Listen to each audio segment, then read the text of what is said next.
അട്ടപ്പാടിയിൽ ഇന്നും ഇരുട്ടിൽ തന്നെ അട്ടപ്പാടി തുടരുമെന്നുള്ളതാണ്. വൈദ്യുതി ബന്ധം ഇനിയും പുനഃസ്ഥാപിക്കാനായിട്ടില്ല. അതിനിടെ കനത്ത മഴ തുടരുന്നതിനാൽ നെല്ലിയാമ്പതിയിലേക്ക് ഇനിയൊരു അറിയിപ്പ് ഉണ്ടാകുന്നതുവരെ വിനോദസഞ്ചാരികൾക്ക് വിലക്ക് ഏർപ്പെടുത്തിയിരിക്കുകയാണ്. ചുരം പാതയിലടക്കം മണ്ണിടിച്ചിലുണ്ടായതോടെയാണ് ഈ നിയന്ത്രണം ഏർപ്പെടുത്തുന്നത്. ഗോകുൽ VS വിവരങ്ങളുമായിട്ടുണ്ട്. ഗോകുൽ, എല്ലാ മഴക്കാലത്തും ഒരു തവണയെങ്കിലും അട്ടപ്പാടിക്കാർക്ക് ഈ ഇരുട്ടിന്റെ ദുരിതം അവരെ തേടിയെത്താറുണ്ട്. ഇതെപ്പോൾ ഈ വൈദ്യുതി ബന്ധം പുനഃസ്ഥാപിക്കാനാകും? നെല്ലിയാമ്പതി ഉൾപ്പെടെയുള്ള മേഖലകളിൽ കനത്ത മഴ തുടരുകയാണ്.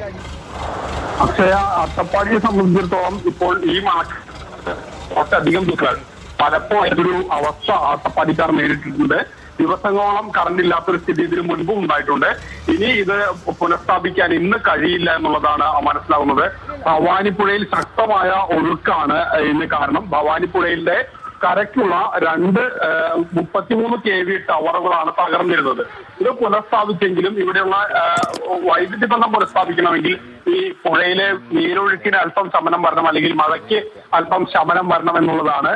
സ്വാഭാവികമായും അട്ടപ്പാടിക്കാരുടെ ദുരിതം ഇനിയും നീളും എന്നുള്ളതാണ് നമുക്ക് പറയാൻ കഴിയുന്നത്. അതേസമയം തന്നെ നെല്ലിയാമ്പതിയിലും സമാനമായ സ്ഥിതിയാണ്. നെല്ലിയാമ്പതിയിൽ ശക്തമായ മഴയുണ്ട്. പല ഇടങ്ങളിലും വെള്ളക്കെട്ട് രൂപപ്പെട്ടിട്ടുണ്ട്. അത്തരത്തിൽ വലിയൊരു പല സ്ഥലങ്ങളിലും മഴ പെയ്യുന്ന അല്ലെങ്കിൽ ശക്തമായ മഴ പിന്നെയും തുടരുന്ന ഒരു സാഹചര്യമാണ് നെല്ലിയാമ്പതിയിലും ഉള്ളത്. ഇപ്പോൾ താൽക്കാലികമായി അവിടേക്കുള്ള സഞ്ചാരികൾ വരുന്നത് തടയുന്നുണ്ട്. താഴെയുള്ള ചെക്ക് പോസ്റ്റിൽ തന്നെ സഞ്ചാരികളെ തടയും.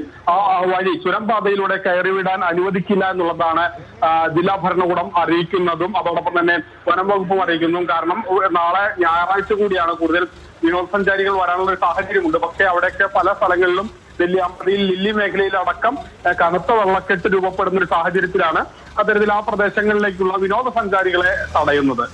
ശരി, ഗോകുൽ VS ആണ് വിവരങ്ങൾ നൽകിയത്. വിനോദസഞ്ചാര കേന്ദ്രമാണ് നെല്ലിയാമ്പതി ഉൾപ്പെടെയുള്ള മേഖലകൾ എന്ന് പറയുന്നു. അവിടെ ഈ മണ്ണിടിച്ചിൽ ഉൾപ്പെടെ ഉണ്ടാകുന്ന സാഹചര്യത്തിലാണ് നിയന്ത്രണം ഏർപ്പെടുത്തിയിരിക്കുന്നത്.